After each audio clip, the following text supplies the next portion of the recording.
Greetings and welcome back, gentles and ladiesmen, to another jabberific episode of Remake or Rebreak. ExoParadigmGamer here, back once again for your pleasure and amusement. And for the past couple of months, I've been teasing at wanting to do a mediocre marathon, where we look at games that are, you've got your great remakes on one hand, like Zero Mission, and you've got your terrible ones on the other, like Sonic Genesis. And, a whole bunch of stuff between those sorts of polls. And for the most part, I feel like the episodes I put out, just because, those end up being more interesting and people are requesting them, and because those are ones I'm more familiar with, tend to be more on this side of the spectrum. And, obviously, it could be that I'm biased, who the hell knows. So that's why I wanted to look at games that are kind of more on this end of the spectrum. More remas and rebreaks. Because to date, I think I've only had one rebreak and maybe one or two remas. And yeah, we might as well change the name of this program to Remake or Replace, am I right? So that's why I figured we'd do a couple episodes looking at remakes that are decisively not so great. And I think I found the perfect game to start out with, that being Pac Man World on the PlayStation and Game Boy Advance. Now, not a lot of people seem to know about this version, first of all, but either way, I've been wanting to talk about the Pac Man World trilogy for quite a while, and this just seemed like a good episode to do for this marathon, because even a cursory glance at the original gameplay, and you'll more than likely be thinking, how the hell do you take a 3D platformer and remake it on Game Boy Advance? Well, let's find out.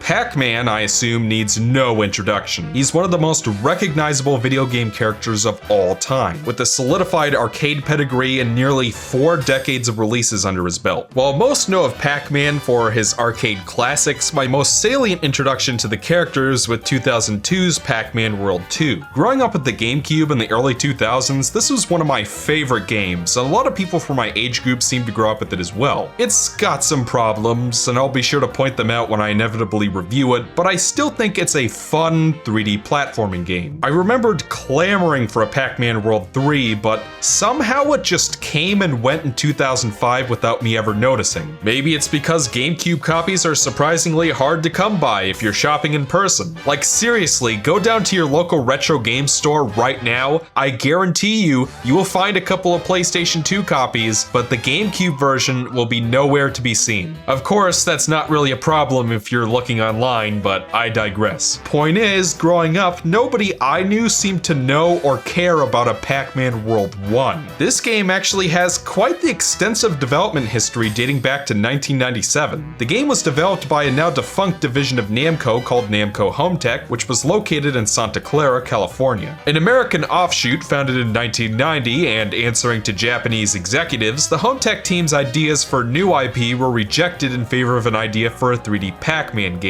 At the same time, the Tokyo Suits didn't want the American devs to use the real Pac-Man, so they wrote a plot where the evil Ghost Lord sucked a kid into an arcade machine and transformed him into Pac-Man. You are the Ghost Lord. Ready the weapon.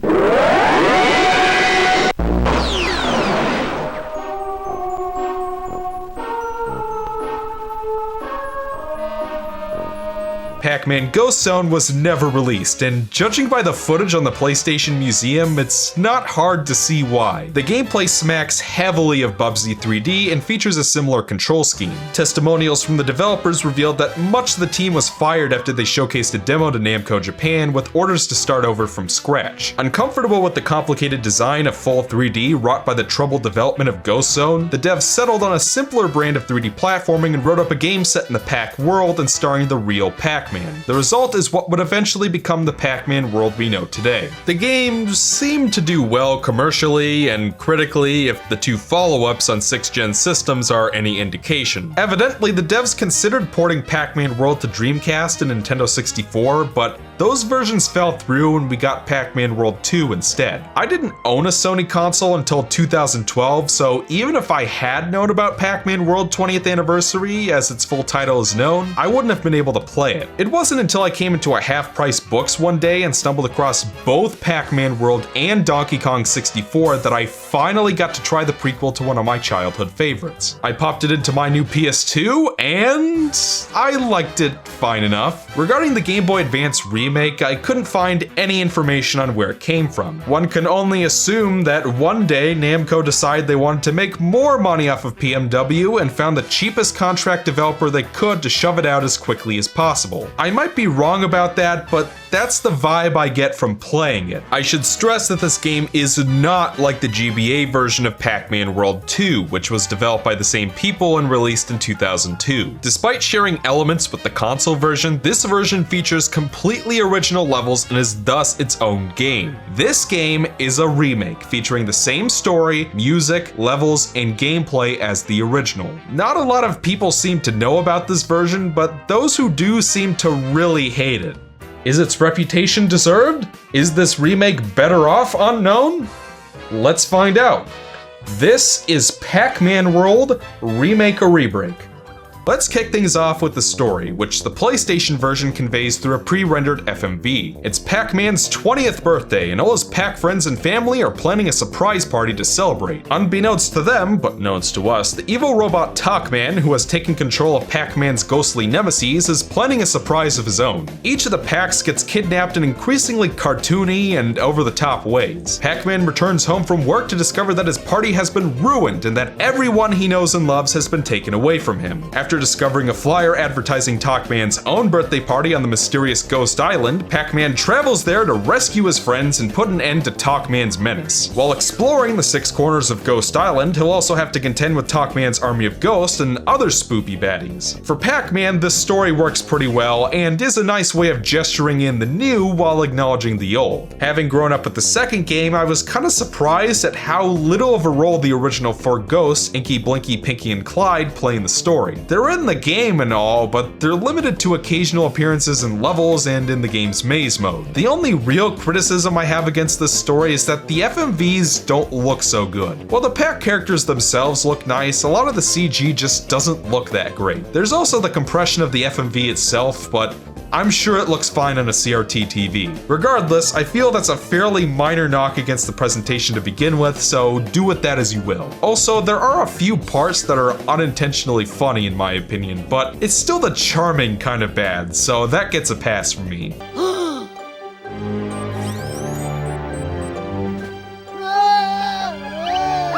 Obviously, FMVs aren't very common on the Game Boy Advance, so the remake opts instead for a slideshow-based approach, which in itself isn't a bad way to go about it. In fact, the opening cutscene actually features all the same beats as the original, right down to the slapstick. Though the Miss Pac-Man scene is admittedly ruined due to the lack of animation frames.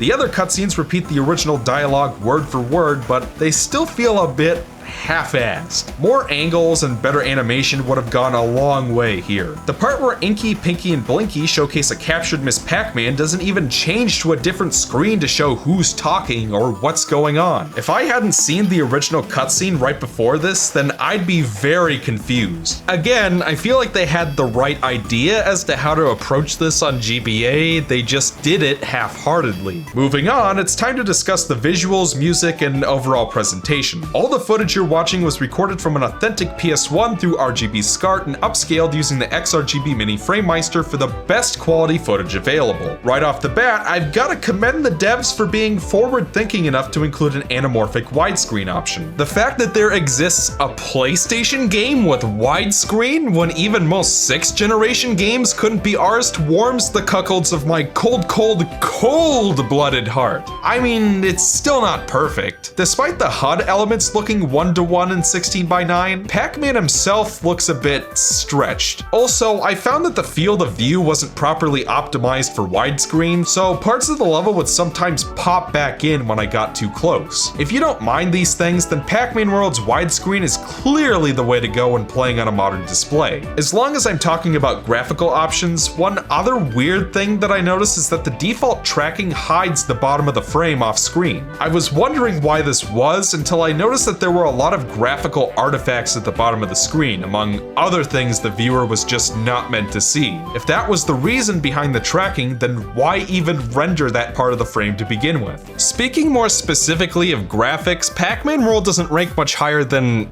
average for a PlayStation game. Certainly I've seen worse on the PlayStation, but this game is no Spyro the Dragon or Crash Bandicoot. The environments are pretty blocky looking on the whole, the texture work showcases a lot of obvious tiling, and it overall feels a little behind what other PlayStation and N64 games at the time had to offer visually. Now, to give credit where credit is due, the character models do look pretty good on the whole, and while Pac-Man's body is just a sphere texture with an opacity map, it does look better than his Ghost Zone model, which used a polygon-based body. I also have to give Pac Man World credit for its visual diversity. As much as I love Pac Man World 2, its level tropes feel incredibly standard by comparison. Pac Man World, on the other hand, offers worlds based on pirates, which is always a personal favorite of mine, ruins, outer space, a carnival, a factory, and a graveyard. This is the kind of creativity I really enjoy from the platforming genre, and the artist did a pretty good job making these environments visually distinct and memorable. The soundtrack is definitely one of Pac Man World's stronger aspects. Composed by Tommy Tallarico of Earthworm Jim fame, it features remixes of the themes from the original arcade games with some new compositions sprinkled throughout. By the way, is it odd that whenever I think of Tommy Tallarico, I pictured Tommy Wiseau? The real-life Tommy T looks nothing like him, so it must just be the Tommy part. Anyways, I do enjoy the Pac Man World soundtrack, and it does have a nice amount of variety for the game's different visual motifs. Some highlights include Buccaneer Beach, Under Pressure, Chrome Keeper, and Grave Danger. One of the downsides of basing your soundtrack in a few cutscene themes from old arcade games, however, is that after a while, the soundtrack gets pretty repetitive. I couldn't tell you how many times Pac Man World remixes the Miss Pac-Man startup music. Still, I do appreciate the fact that every boss and every level gets its own theme. Overall, I'd say that Pac Man World has a relatively strong presentation, and while neither the music or the graphics impress me as much as other hits on the system, I can at least credit it for looking and sounding appropriately for a Pac-Man game. So that brings us to the Game Boy Advance version. Obviously, the Game Boy Advance is a technically weaker console compared to the PlayStation, so expecting the game to preserve the polygon graphics and CD quality audio of the original game is unrealistic. All the footage you'll be seeing was recorded from a DS capture card using an authentic game card. I like the DS capture because it allows me to play the game on a portable form factor. Now, I'm sure a lot of you are looking at the footage I'm putting in front of you right now and thinking,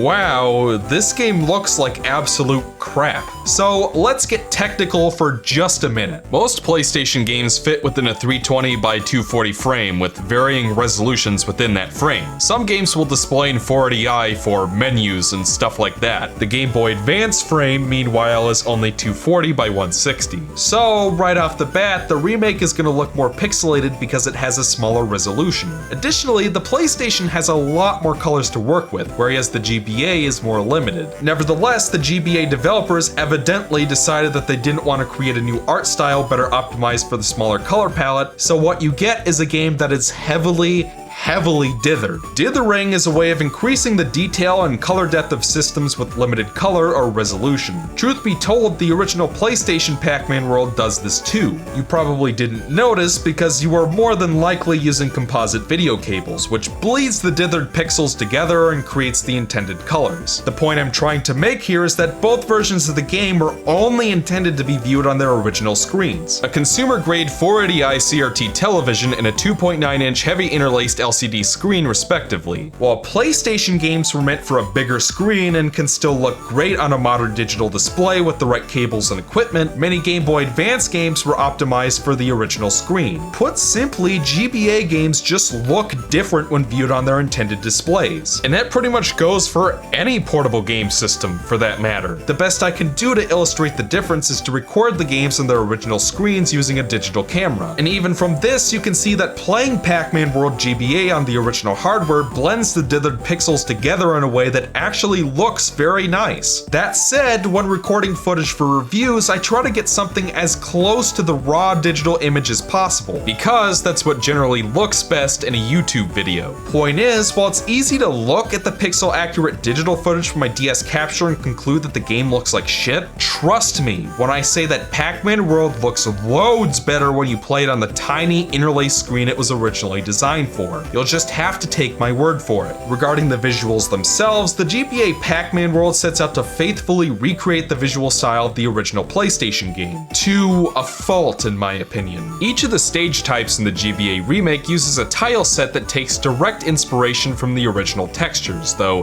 not all of the original texture work is represented. The carnival levels especially look completely different, so I think they just did their own thing here. The backgrounds, meanwhile, are completely faithful to the original game. The character sprites, similarly, look like pre-rendered versions of the original PlayStation models. If they were gonna go the pre-rendered route, they should have used higher quality character models instead, because you can tell that you're looking at a PlayStation model. Overall, the graphics are technically impressive for GBA and approximate the original, but I'd hesitate to call it one of the more visually appealing games on the system. Frankly, I feel like the devs would have been better off redrawing everything from scratch in a cartoon pixel art style rather than trying to recreate the original art style on an inferior system. I feel kind of the same way about the sound. Most GBA games use sequenced audio, which involves taking a bunch of tiny samples and piecing them together in real time. Pac Man World on the GBA is impressive in that it actually uses the same pre-recorded music as the PlayStation version. Well, sort of. The game is only 8 megabytes compared to the 553 megabytes of the original, so obviously fitting the music in that space involves lots and lots of compression. As you might expect, the music in this game is bit crunched, and a lot of the sound effects come off weird as well. I will say that Visual Boy Advance doesn't do the music justice at all. It introduces a lot of muffling and static that's absent when you play the game on original hardware.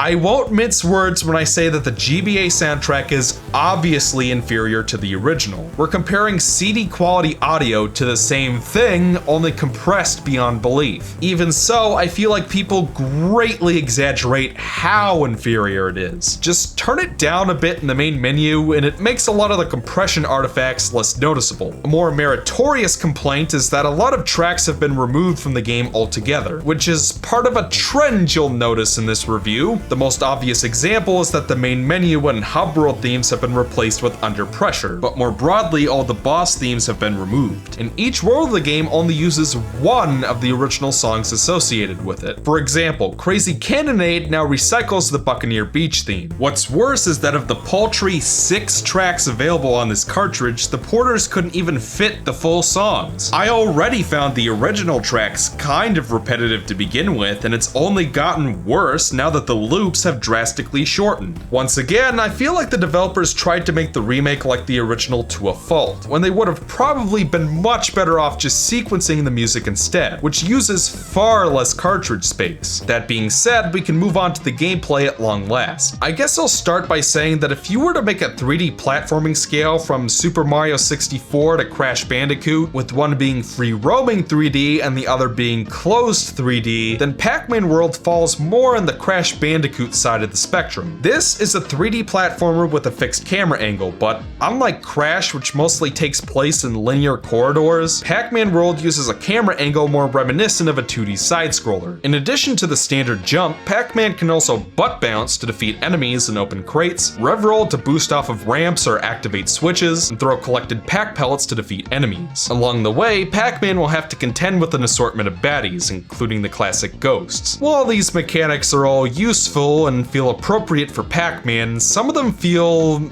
underutilized. With rev rolls, for example, it would have been nice to see more enemies that are only weak to rev rolling, or perhaps some platforming requiring you to time your rev rolls to progress. As is, it's not even very useful for getting around faster. The Pac pellet throw, similarly, is just an alternate attack with an ammo counter, and I feel like there could have easily been puzzles built around this mechanic that led to optional goodies or something. There are also a few power-ups in the game, the foremost of which is the classic power pellet from the arcade game.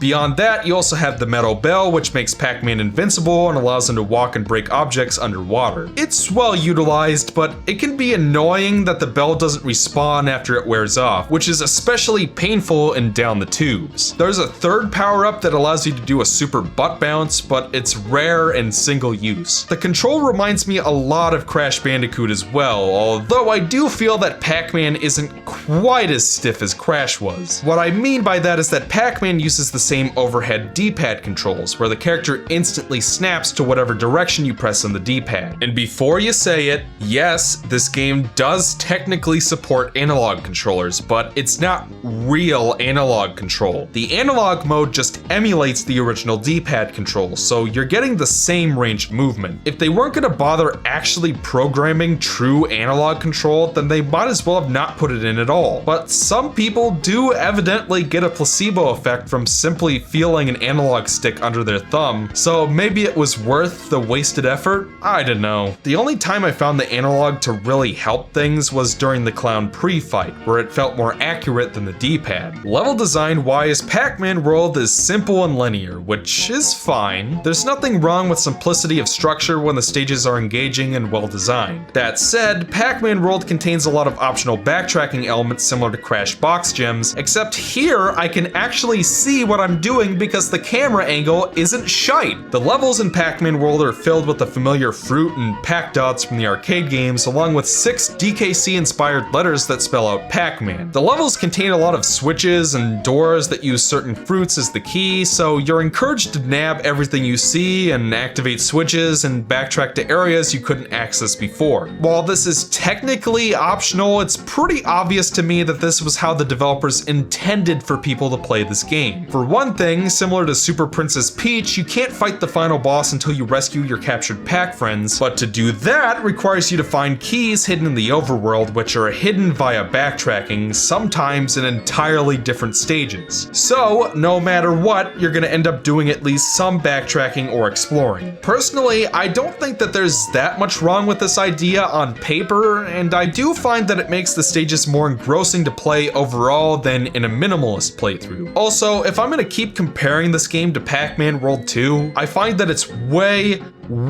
easier to find all the collectibles in a given stage. Still, one problem is that there's no in-game tally for what you found and what you missed. So, if you miss a Pac-Man letter and don't notice until the end of the game, you have no way to know which stage it was unless you're like me and we're recording footage. That being the case, despite me seemingly finding every fruit in every level, I still only beat the game at 95%. What did I miss? Who even knows? I don't know if the game rewards 100% completion, but you do get a bonus video for finding all the Pac-Man letters. Some kind of status screen to keep track would have been appreciated if they were gonna bother tallying your completion to begin with. When it comes to the backtracking itself, it often plays out in a few ways. Typically, you'll first come across a fruit door of some kind that you can't open, or a collectible that's currently out of reach. Sometimes the fruit will be in a box on the way up to the door, rewarding your collectathon OSD. Sometimes the fruit you need will be just a bit of a ways down the path, progress, so you just end up walking back right away. Sometimes Pac-Man will have to solve a quick puzzle, which will reveal the fruit. In the most egregious instances, however, the target fruit or a switch will typically either be at the other end of or off to the side somewhere along a short platforming section. Then you need to backtrack through the platforming section to return to the door so that you can grab whatever's in there. Usually it's a Pac-Man letter, but it can sometimes be another fruit that opens another door in the level somewhere, or possibly even a switch. After that, you almost always have to platform back through the section a third time to proceed. While there's more diversity to the fruit and letter collecting than I initially thought, nothing about it really feels all that clever from a design standpoint. It can also really drag out the game's pacing as well. Most stages go on for at least 10 to 15 minutes. Some levels, like Spin Dizzy, can even drag out to 20 minutes, especially if you're dying frequently. And yes, I'm almost certain that most of these stages would be vastly shorter if you skip all the fruit doors and whatnot, but when you do that, all you're left with is some remarkably average level design by 3D platforming standards. None of it's bad, it's entertaining enough to keep you playing, but mechanically, it feels relatively shallow for a stage-based platformer of its time. This is where more in-depth use of the rev roll or pellet throw could have added more mechanical depth and diversified the experience so you aren't just hopping and pressing switches most of the time. Come to think of it, the carnival levels are probably the best in the game, with the conveyor belts and spinning platforms introducing a need for timing and skillful jumping that the rest of the game doesn't really utilize. When it comes to 2D platformers, I find that simpler is often better. Fact is, the side-scrolling plane has a limited field of view that 3D polygonal games don't, and in my opinion, it just doesn't lend itself especially well to more complicated level design without becoming unnecessarily convoluted and confusing to play. One of the advantages of 3D is that even linear levels can have much more varied structures and progression than your typical side-scroller, and lest we forget, the PlayStation was perfectly capable of creating free-roaming 3D environments, with Super Mario 64 laying out the blueprints for the genre as early as 1996. Because Pac Man World essentially limits itself to a 2D camera, however, the levels offer the complexity of your typical 2D side-scroller. To be frank, while I can still enjoy Pac Man World's game design for what it is as a fan of both side-scrollers and 3D platformers, I just don't find this 2D and 3D platforming design to be as engaging to play as a free-roaming 3D game. Most of Pac Man World's stages are just straight shots to the end, with the optional backtracking elements offering the only real complexity in terms of structure, which is why I find completionist runs to be more engaging than minimalist ones. Point is, by 3D platforming standards, the stages start to feel really samey after a while. Even compared to the best side-scrollers of the previous generation, the stages don't quite do enough to distinguish themselves from one another. While every stage does technically add a new gimmick or set piece, most of the level design focuses on just a few really basic ideas. While the lasers and tilting platforms are interesting and new in Space Race, they start to feel pretty dull by the time you reach the last legs of Gimme Space. Also, I really gotta say, I am not a fan of these sections where Pac-Man has to elevator his way up a vertical shaft filled with steam, fire, or laser obstacles. The timing is paced very poorly, they like to hide stuff along the sides that you have to constantly go out of your way to grab, and after a certain point they just start putting the set piece in almost every level, because it was so much fun the first time. In all seriousness, it's just a boring pace breaker. Down the Tubes gets kind of a bad rep, and it's a stage I'm mixed on myself, but I can at least credit it with breaking up the monotonous stage structure and trying something different. About halfway through the stage, you'll reach Pac Jr., who is locked up in a cage. Below him is a network of pipes that lead to fruits and metal bells that you'll need to collect the stage's Pac-Man letters and eventually find the key to rescue Pac Jr. What's interesting about this stage is that it introduces a bit more non-linearity to the mix and approaches backtracking in a way that is vastly more interesting than anything else in the game. Simple ideas like this would have gone a long way in shaking things up and keeping the player interested. Bottom line, Pac Man World kind of falls into the Sonic CD trap where it's a bit too simple to really please minimalists, while also being too bloated and poorly paced for completionists. The bosses, meanwhile, are remarkably inconsistent, varying wildly in difficulty and intricacy. Ideally, the first boss should be the easiest, with each growing organically in difficulty as the game progresses. The focus should also ideally be kept in Pac-Man's central mechanics, which you've been practicing throughout throughout the stages. HMS Windbag is an appropriate first boss, but Anubis Rex is probably the hardest boss in the game, combining an obnoxiously repetitive boss structure with a cacophony of fireballs and tornadoes coming at you from all directions. King Galaxian, meanwhile, asks you to become suddenly and reasonably competent at a completely different gameplay style, which really ought to have been set up in a previous stage. Beyond his final bullet hell stage, he's otherwise very manageable, though I do think the top-down perspective of a Galaga game would have been welcome, honestly. Clown Priest similarly busts genres by asking you to beat 11 clowns in a race to the finish line from a top-down perspective, and using some awkward controls that, again, do feel a little better with the analog stick. It's not too bad, but I remember having a rough time on my first playthrough. Chrome Keeper is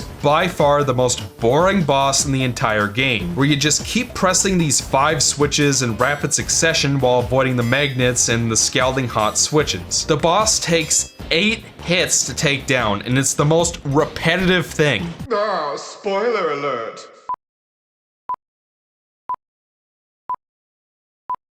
Hawkman, meanwhile, is easily the best boss in the game. His attack pattern is effective, but easy to keep track of. He changes things up to avoid becoming stale, and it makes use of all of Pac-Man's base moveset. If the rest of the bosses had followed up in this kind of design, they'd have been much better off for it.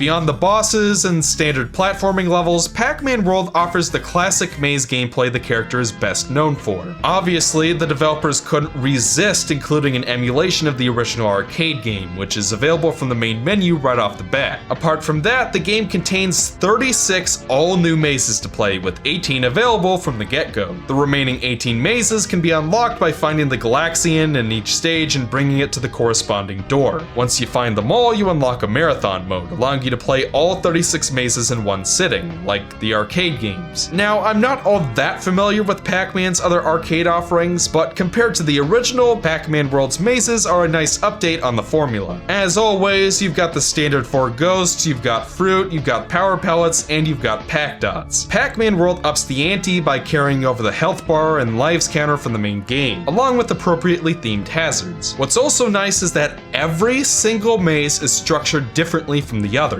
whereas some of the arcade games tended to recycle a lot of the same layouts. Personally, the maze gameplay isn't my cup of tea. I get kind of bored of it after playing it for more than 10 minutes, but if you're into classic Pac-Man, I think you'll find a lot to like here. With the original gameplay covered, it's time for the moment you've been waiting for. How do you take a polygonal 3D game and make it work on a 2D handheld? As you can see, Pac Man World GBA goes for a top-down orthographic 3D perspective to translate the original level design from 3D to 2D. In case you're unfamiliar, orthographic 3D essentially involves displaying 3-dimensional objects without the use of perspective to shrink objects as they move farther away from the camera, allowing them to be displayed in 2D. The side-scrolling environments in Super Paper Mario are an excellent example of orthographic 3D, where the game is rendering all the 3D objects in a side-scrolling plane without the use of perspective, until of course you flip over into the 3D mode. Isometric 3D, which is used in some other games, is somewhat related to this, but refers to something much more specific. Anyways, I think it's important to mention that I'm much more well versed with this kind of 3D and 2D kind of gameplay than a lot of people are. I grew up with a lot of isometric 3D games on Game Boy Advance, so it's just something that makes sense to me. Obviously, some are better designed than others, but I don't think orthographic or isometric games are doomed from the start as some people do. That said, in my professional opinion, how does this orthographic take on Pac Man World fare? Well, control-wise, it's pretty similar, though a lot more sluggish. The original game used D-pad controls, and so does the remake, so it doesn't take too much adjustment to get a feel for it. You can still butt bounce, rev roll, and throw pellets just as before. Though not necessarily one-to-one, the platforming does have a similar kind of weight to it. Surprisingly, when it comes to translating the core mechanics fixed the orthographic 3D, the devs did a surprisingly decent job. Also surprising is that the level design is pretty faithful to the original stages, though the Ghost Island hub world has been replaced with a simple menu screen in the remake. Compare screenshots of the levels from both versions and you'll see that the layouts are preserved almost beat for beat. Obviously, the hardware limitations result in some differences. For example, the underwater caverns in the pirate stages now take place in front of the stage rather than under it, and some set pieces that took place at 90-degree angles or around a 3D tube have been flattened to face the camera instead. This was more than likely done to make it easier for the player to see what they're doing and to simplify the collision detection, and hey, anything that optimizes this gameplay to the tech is fine by me. Levels themselves are now split into multiple screens, whereas the original stages played out continuously with disguised loading. Certain set pieces, such as the spinning tubes or whirling disc platforms on the carnival level, are too complicated to be replicated in orthographic 3D. So they were instead replaced with these sections where you ride across floating platforms and four-way conveyor belts that replicate the feel of being whisked around a spinning platform. I'm sure that if I knew the original stage layouts better, I'd be able to notice other moments where parts of the stage were removed or replaced with something else, but those are the biggest differences I can spot level design wise. These stages are otherwise mostly the same in terms of overall platforming set pieces, collectible placement, etc. Your pack friends are even still locked up, begging to be rescued with keys hidden in similar locations. That said, even as someone who's familiar with and will defend 3D and 2D games on their merits, it's pretty obvious to me that Pac Man World GBA's stages just don't play as well as their fully 3D counterparts. While I applaud the porters for trying to make this work and succeeding in many areas, the fixed orthographic perspective can sometimes make it ambiguous where a platform exists in a pseudo 3D space. For example, this set of conveyor belts here, based on its positioning, it could either be behind Pac-Man and to the right, or directly in front of him and slightly above. Which one is it? Well, the only way to really know is to pick one and hope you don't die. This doesn't happen horribly often, and for the most part I wasn't confused about the stage layout, but anything that causes you to die unintentionally in this game is more egregious than it would be in other games, for reasons we'll discuss later. Beyond spatialization issues, another big problem with Pac Man World GBA is that it's missing a lot of content, and I mean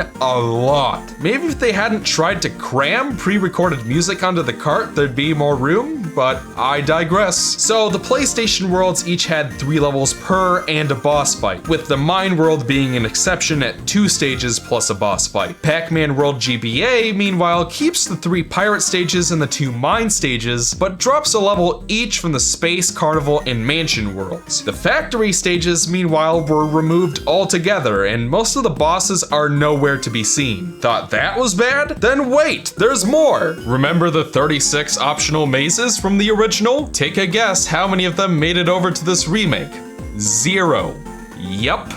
Not a single one. The maze mode is gone completely, along with the original Pac-Man, but I can probably live with that, seeing as it's been ported to every other system known to humanity. What that also means is that the Galaxian doors seemingly give you nothing for opening them, which defeats the purpose of including them to begin with. Not that it really matters, seeing as the game still doesn't keep track of your level completion, and you don't even get the bonus video for finding all the Pac-Man letters. But this doesn't even approach Pac Man World GBA's most fatal flaw, the proverbial nail in the coffin that lowers the experience beyond redemption. Ironically, it was an issue in the original game as well. If you've ever played a stage-based platforming game in your life, you'll know that typically when you get a game over, the game will replenish your lives counter with 3 or 5 extra guys just as a convenience thing. Seeing as this has roots dating back to the NES, I think it's safe to say that this is game design 101. But Pac Man World somehow managed to screw it up. Say you find yourself struggling on a lives drainer like Anubis Rex, like I did, and then beat the boss with no lives left and then save your game. Well, guess what? If you get a game over and reload your save afterwards, you'll still only have 0 lives left. Yes, if you run out of lives, then you have no choice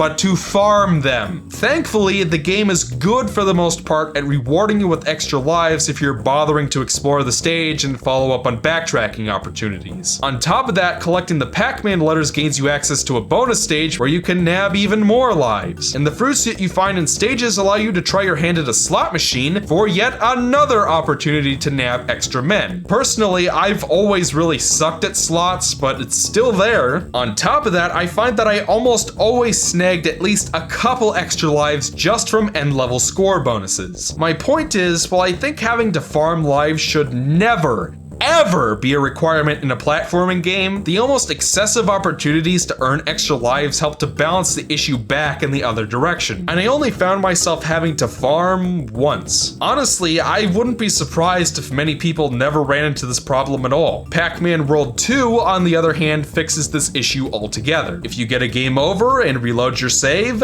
bang, 5 lives. So seeing as the GBA remake came out 2 years after the sequel, surely it would inherit this improved game design, right? Well, no. They actually made it worse. Your lives total is still saved with your progress, only this time there are no bonus stages, no stage score bonuses, and no slot machine. So the only way to get lives is to find them in the stage. Even that wouldn't be so bad, but again, the perspective often results in unintended deaths. Simply put, the new camera angle makes even the earlier stages like Crazy Cannonade harder to play, so you need lives more than ever to stand a chance of finishing them. Inevitably, you have to farm. It's just a requirement, and I found myself having to do it after every single stage. I had to play through Corsair's Cove 12 times, all because the developers decided to neglect common sense game design from the mid-80s. So, remake or rebreak? How will this Pac Man World and Game Boy Advance recreate and improve upon the original experience? Well, as always, I'd like to give credit where credit is due. I think the visuals and music are better than people say they are, especially when experienced on the original hardware as intended. I also think that for the most part, the controls and mechanics mimic the original game fairly well, and reimagining the game in orthographic 3D seems like the most sensible way to approach remaking this title on GBA. Unfortunately, despite the developer's best efforts, Pac Man World GBA is the inferior product by a wide margin. Ladies and gentlemen, it's about time, but Rebreak. I define a Rebreak as a re-release which fails to resurrect the same quality standard as the original due to missing content, incompetent porting, or other technical failures. I reserve this score for the worst of the worst. Those re-releases that are so bad that they should not be played unless you're deliberately looking for a bad time. While Pac Man World GBA isn't nearly as bad as the last Rebreak I reviewed on this segment, it still fits the terms I've laid out for the rating in my opinion. The storyboard presentation suffers from a lack of frames and makes the plot more confusing to digest. The orthographic view can often result in confusing stage layouts that can lead to frequent accidental deaths. The game removes most of the content from the original game, including many stages, most bosses, Pac-Man Classic, completion rewards, and the entire maze mode. Beyond this, the remake fails to take any opportunity to fix the issues of the original game, such as the lack of a status screen to track your stage completion, and the fact that your lives are not replenished upon a game over. Also, while editing this review, I discovered that you're not allowed to change the options on your save file after you save it. You're only allowed to change the volume levels before you start a new game. This is the kind of quality assurance we're talking about with this remake, folks. Even the portability factor can't save this game, seeing as the original is available on PSP and Vita. Maybe I'd have been willing to swing for a very generous remaster score, but Pac Man World GBA seals its fate by forcing me to farm. The absolute worst thing a game can do is waste my time, and I think I really undersold just how tedious it was to finish this game. If I wasn't playing this for a remake or rebreak episode, there's no way I could have been arsed to finish it. I can't imagine what it must have been like to spend full retail price in this shite. That said, is Pac Man World even that great of a game on its own merits? I'd say this game is a solid good. It's not one of the best 3D platforming games I've ever played, but it's competently made, has some nice visuals, a decent soundtrack, and plenty of side content for completionists to chew on. Beyond the whole game over issue, my biggest criticism is, again, the Sonic CD dilemma. The levels are a bit too straightforward to really please minimalists, while the backtracking and side content drags out the stages to over 15 minutes and is too repetitive to really please completionists. Beyond that, as someone who played Pac Man World 2 first and came back to this first game, this 2D and 3D kind of game design just doesn't interest me nearly as much as a free-roaming 3D game. Again, the best thing about the jump to 3D is that you don't have to limit yourself to a side-scrolling plane. You can vary the structure of even the most linear level design and do all sorts of creative and interesting things. The fact that Pac Man World decides to limit its scope to a fixed 2.5D angle not only dates the game to a generation when the rules of 3D game design were nebulous and still being written, but the simultaneous lack of mechanical depth makes a lot of the level design just kind of go in one ear and out the other for me. I'll credit the game for its inspired level themes and its attempts at variety, but it's ultimately not enough to make the game better than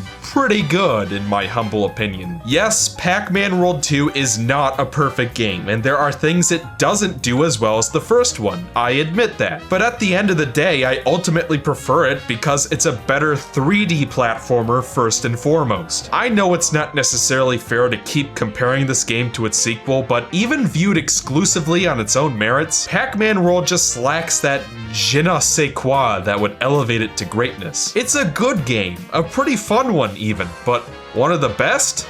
Not in my opinion. I'm well aware that there are people out there who love this game and were looking forward to this episode. I know that my friend King K considers it one of his favorite platformers, and certainly I haven't forgotten about you, Wabif. I wish I could love this game as much as you guys do, but I'm just not seeing what you're seeing. And that's okay. By all means, don't stop loving this game on my account. You know what you like, and I know what I like. I know that I'm very much in the minority when it comes to these 2.5D platforming games, and I'd say that if you're not too prone to overthinking things like I am, you'll probably get your money's worth with Pac Man World. If you like Pac Man or are just looking for a good 3D platformer, go and check it out. You know, folks, I never think they're gonna end up being this long. Like, I'm playing Pac Man World, and I'm like, I could talk about this in 20 minutes, and suddenly there's an 11-page single-space script in front of me, and it ends up being about as long as usual. But, you know, hopefully you guys enjoyed the review. Long videos seem to be the new big thing nowadays for YouTube, so, you know, either way, we're not done with the mediocre marathon quite yet. I want to do a few more episodes before moving on to some 3DS stuff, because I finally, after all these years, can finally record the motherfucking things. So you guys can all stop looking for the next Super Mario 64 game that I can't record, but everybody wants me to do a video on. Because the world is our oyster now. RORites, RORlings, RORlets. Gotta think of a name for you guys, but at any rate, next game I want to do in this marathon is Mega Man in Bass on the Super Nintendo and Game Boy Advance. Now, obviously, this is a reproduction with a translation patch on it, but same difference. I have a lot to say about the game itself. The remake has a pretty poor reputation. Obviously, if it ends up being better than I think it's gonna be, I'll give it its fair credit either way, regardless of whether it truly belongs on this marathon. But, you know, still, I think it should be an interesting episode, and, you know, more ROR, I assume, is fine with you guys. So, until then, I'm ExoParadigmGamer, and I hope you all enjoyed the review.